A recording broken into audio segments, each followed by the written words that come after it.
Bonjour tout le monde, donc on se retrouve pour une nouvelle vidéo. Cette fois ce sera une critique de film dont j'ai reçu le DVD il y a pas longtemps et je viens de le regarder, donc je la fais pendant que c'est encore frais. Donc c'est ma toute première critique officielle, si vous avez des conseils, surtout n'hésitez pas en commentaire, j'essaierai de les appliquer par la suite. Déjà j'ai déjà pris en compte plusieurs fois le conseil de préparer avant de faire mes vidéos, parce que c'est vrai qu'en impro c'est pas simple. Donc j'ai choisi le film Le Prophète, donc réalisé par Roger Allers et Tom Moore. Ah, donc je suis désolée pour la prononciation, je suis pas extraordinaire là-dessus. Donc c'est avec les voix de Salma Hayek et Mika. Tout d'abord pour commencer, je vais vous lire le synopsis comme ça évitera de trop galérer. Alors le synopsis c'est donc en fait, c'est l'histoire d'une jeune fille, je vais essayer de le faire comme ça, à ma manière, ça sera plus simple. Almitra, qui a 8 ans, qui rencontre Mustapha, donc c'est un prisonnier politique assigné à résidence. De fil en aiguille, ils deviennent amis. Euh, Ce jour-là, bah, il y a les autorités qui viennent et qui disent à Mustapha qu'il est libre. Donc forcément, il est content, sauf que Almitra, elle se rend compte que ils veulent pas tant le faire libérer que ça. En gros, ils veulent qu'il renonce à ses propos, parce qu'il est très philosophique et tout, et ils veulent qu'il renonce à ses propos contre le pouvoir et tout ça. Et du coup, elle essaye de sauver son ami, donc c'est le fil conducteur du film. Personnellement, je vais commencer par mon avis, comme ça, ce sera plus simple. J'ai trouvé que ce film était très intéressant. J'ai trouvé très intéressant le fait d'incorporer des dessins dans l'animation, puisque à chaque fois qu'il y a une chanson, en gros, c'est plus des dessins qu'autre chose. C'est pas mal aussi de mettre les sous-titres sous les paroles des chansons, parce que des fois, il y a des chansons qui sont, qui sont très lourdes de sens, mais dont on n'a pas la traduction. Et du coup, si on est un peu nul en anglais, comme c'est mon cas, ben ça détruit un peu tout. J'ai beaucoup aimé le côté pardon, philosophique, parce que alors, moi j'adore tout ce qui est philo et du coup ça m'a bien plu. Il y a des questions très importantes, la mort, la liberté d'expression, tout ça, avec des mots relativement simples, mais pour mon âge, pas pour plus petit. Et d'ailleurs c'est le seul point négatif que je peux apporter à cette vidéo, enfin à ce film, c'est que c'est marqué qu'il est tout public. Pour moi, il n'est pas tout public. Enfin, moi j'ai deux petites sœurs, je prévoyais de le regarder avec elles, mais je me suis dit je vais le regarder avant parce qu'elles sont très sensibles et j'avais pas envie qu'elles se retrouvent en larmes devant le film. Et honnêtement, je leur montrerai pas parce que déjà, c'est une réalité qui est dure. Enfin, c'est dur quand même de se dire qu'il y a des hommes qui sont emprisonnés, voire tués, tout ça pour avoir dit des choses qui plaisent pas au pouvoir. Et, je pense que c'est pas tout public. Je pense qu'il faut avoir un certain âge pour le comprendre parce que c'est un vocabulaire qui est simple sans l'être. C'est des mots compréhensibles mais qui, assemblés entre eux, donnent quelque chose de compliqué. Voilà, moi c'est tout ce que j'ai à dire. Par contre, je trouve que c'est très intéressant d'avoir pris la voix de Mika au départ pour doubler Mustapha. Ça va très bien avec le personnage, il est très posé, très calme, avec beaucoup de réflexion. Et Maintenant, je vais lire un peu les différentes critiques parce que c'est aussi ça qui est intéressant. Et elles sont assez hétérogènes. Ouais, ça se dit. Je crois que c'est comme ça qu'on dit. Euh, il y a par exemple, le temps que ma page charge, euh, Paris Match qui a dit, elle a été réalisée par Alain Spira, donc je suis sur Ciné, ça évite de trop galérer. Je lirai pas les critiques complètes parce que sinon ma vidéo va durer 25 minutes. Paris Match a mis 5 étoiles et a dit: La poésie sublime et les valeurs spirituelles du prophète illuminent l'écran. En cette période d'obscurantisme, cette lumière est plus que jamais vitale.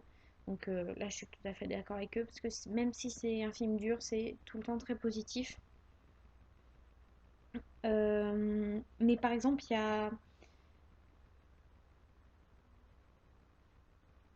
euh, Ouest France, une critique réalisée par Pierre Fernerode, qui a mis 3 étoiles déjà et qui a mis un rythme lent et décousu, mais un récit des paysans et exotique.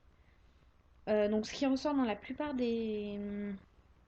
des critiques un peu négatives. Par exemple, Studio Ciné Live par Sophie Benamon qui a dit difficile d'accrocher à cette adaptation du best-seller poético-philosophique de Khalil Gibran, pardon. Donc oui, c'est l'auteur des livres qui ont inspiré ce film.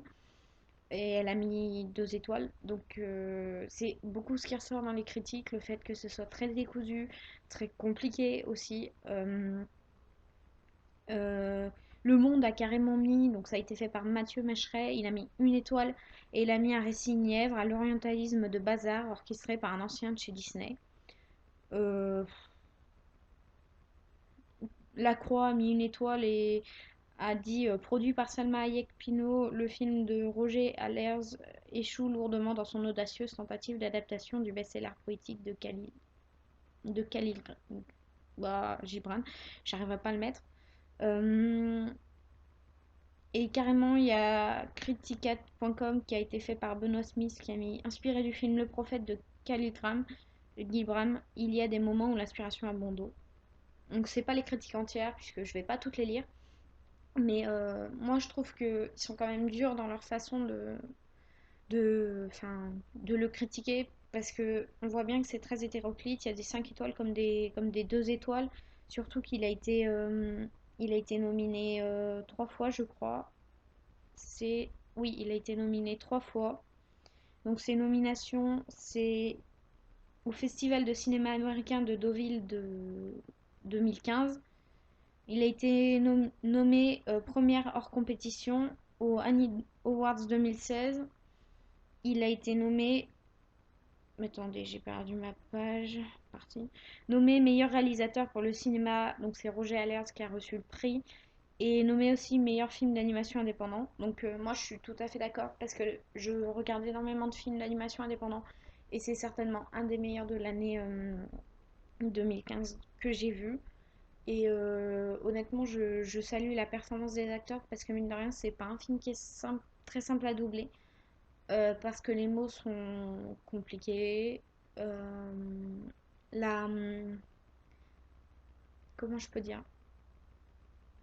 Il y a tellement d'émotions contradictoires qui arrivent tellement vite que je pense que ça peut devenir rapidement compliqué. Mais honnêtement, c'est pour moi un très bon film avec énormément de points positifs. Donc oui, le côté philosophique, le côté politique, tout ça, puisque forcément il y a toute une histoire à propos du pouvoir en place, qui impose sa volonté, qui impose ses dires, qui se rebelle contre les personnes qui ont des avis contraires, qui essayent de les faire taire à tout prix. Euh, c'est, je pense, assez important de voir ce genre de film dans le contexte dans lequel on est en ce moment. Et parce qu'en fait, ça ressemble à une dictature, tout simplement. Et c'est plus souple qu'une dictature, c'est plus malin, plus rusé que ça, mais ça y ressemble vachement. C'est dictature du 21e, quoi. Et ouais, le seul point positif, c'est que c'est tout public sans l'aide, quoi. C'est trop compliqué pour les petits. Enfin, ma soeur a 7 ans, jamais je montrerai ça. Enfin, elle est trop jeune et trop innocente pour voir ça. C'est un peu ça. Et, mais sinon, honnêtement, c'est un très bon film que je conseille à tous ceux qui veulent réfléchir sur ce sujet-là, qui veulent découvrir des procédés d'animation parce qu'ils sont nombreux et très intéressants. Il y a beaucoup de procédés de caméra, il y a pas mal de travelling avant pour rentrer dans l'action, il y a plein de trucs très intéressants. Il y a même un panorama super joli en plein milieu du film, enfin bref. Et donc voilà, donc c'était ma toute première critique, j'espère qu'elle vous aura plu. Je suis en train de travailler sur celle de Kung Fu Panda 3 que je suis allée voir au cinéma récemment. Ah oui, et d'ailleurs, le prophète, j'ai oublié de le dire, mais je l'ai vu en Blu-ray. Donc c'est pas la même chose que dans un cinéma aussi, ça peut peut-être jouer sur mon point de vue. Donc voilà, j'espère que cette vidéo vous aura plu. Si oui, mettez un pouce vert. Sinon, commentez pour me dire ce qui vous a pas plu, que je puisse m'améliorer. Si c'est la qualité de la caméra, je suis désolée. Pour l'instant, je peux pas faire mieux. Donc voilà. À plus!